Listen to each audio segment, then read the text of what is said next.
হাত উপরে উঠে গেছে বললেই হয় না বাবু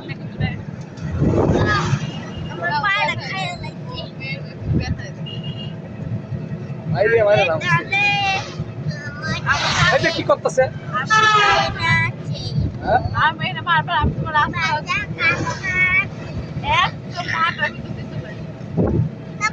এখন কি জ্বরের টাইম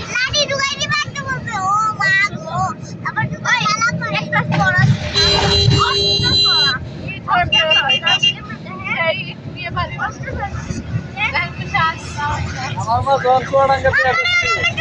তুমি আমার